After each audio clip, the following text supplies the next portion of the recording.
tidak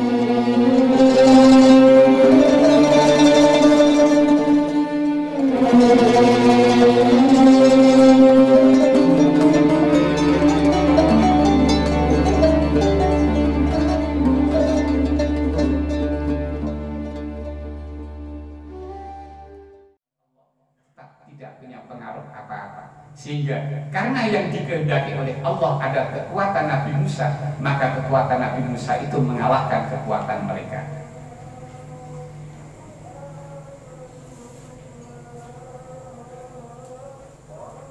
Allah berfirman, "Wa ma hum bidzarrina bihi min ahadin illa biiznillah." Mereka tidak akan dapat mencelakakan seseorang dengan sihirnya kecuali dengan izin Allah.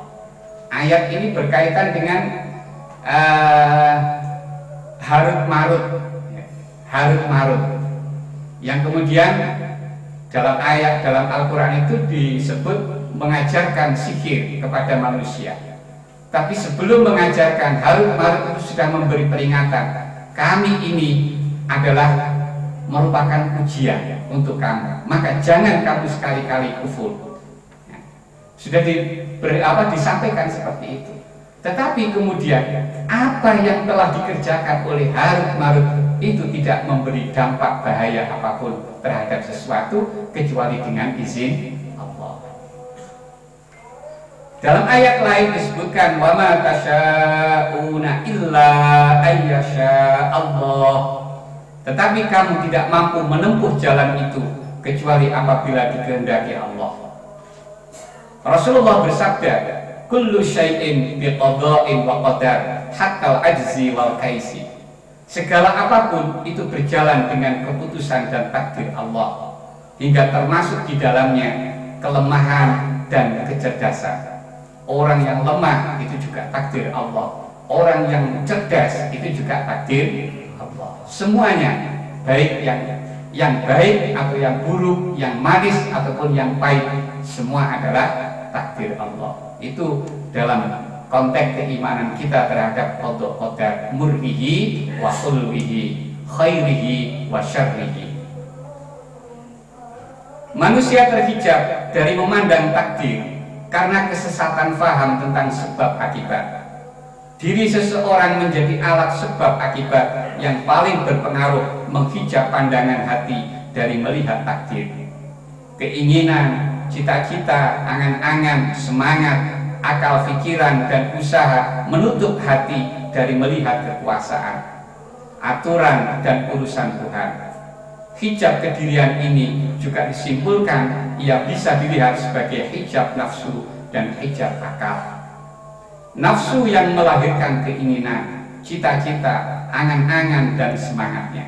Nah, ini termasuk yang kemarin meracuni pada orang yang di makom asbab, sehingga orang yang di makom asbab itu memaksakan diri ingin berubah di makom tajrid, atau yang mengganggu orang yang di makom tajrid untuk merubah dirinya pada makom asbab. Ini nafsu ini. Makanya mereka diarani syahwat al-khafiyah dalam hikmah itu. Nafsu yang melahirkan keinginan, cita-cita, angan-angan, dan semangat. Akal menjadi kendaraan nafsu. Kemudian yang mengolah nanti. Nafsu kita sudah merencanakan suatu keinginan, merencanakan sesuatu, tapi kemudian akal ini mengolah. Bagaimana apa yang menjadi keinginan nafsu ini bisa tercapai? Ini akalnya kerjasama dengan nafsu itu.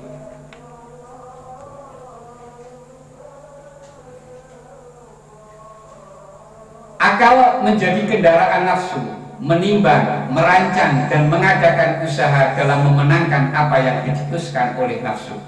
Jika nafsu inginkan sesuatu yang baik, akal akan bergerak pada kebaikan. Jika nafsu menginginkan sesuatu yang buruk, akal juga akan bergerak pada keburukan. Maka di sini posisi pentingnya kita jihad dengan nafsu. Karena kalau nafsu ini kita tidak jihad pada nafsu ini, maka nafsu ini akan tetap kuat, sehingga karena kekuatan nafsu ini akan mengendalikan akal dan hati kita.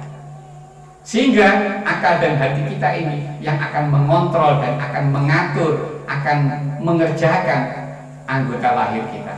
Sehingga nilai baik dan buruknya tergantung apa yang ada dalam hati dan tergantung bagaimana kuatnya nafsu mempengaruhi hati ini. Dalam banyak hal, akal tunduk pada arahan nafsu, bukan menjadi penasihat nafsu. Oleh sebab itu, dalam menundukkan nafsu tidak dibenarkan bila meminta pertolongan akal. Dalam proses memperoleh penyerahan secara menyeluruh kepada Allah, terlebih dahulu akal dan nafsu perlu ditundukkan pada kekuatan takdir. Akal mesti mengakui kelemahannya di dalam membuka tabir takdir.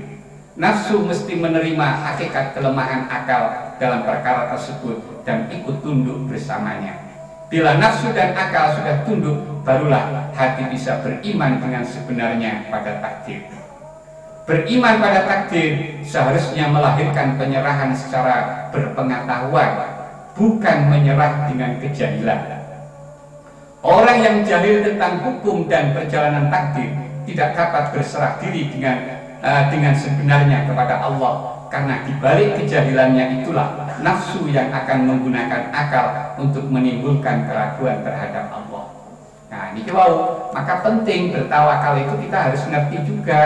Bukan tawakal itu berarti ora kerja, ora apa jenenge, ora mangan, ora berobat, ora mboten niku, tidak seperti itu. Harus kita tahu dulu, kita harus paham dulu. Makanya nanti dalam hikmah berikutnya nanti akan kita bahas juga tentang bagaimana kita mengatur sehingga pengaturan ini menjadi pengaturan yang terpuji. Jangan sampai salah sehingga menjadi pengaturan kita pengaturan yang tercela, karena nanti pengaturan kita, usaha kita ini akan terbagi menjadi dua hal, yang baik, yang terpuji, dan yang tercela.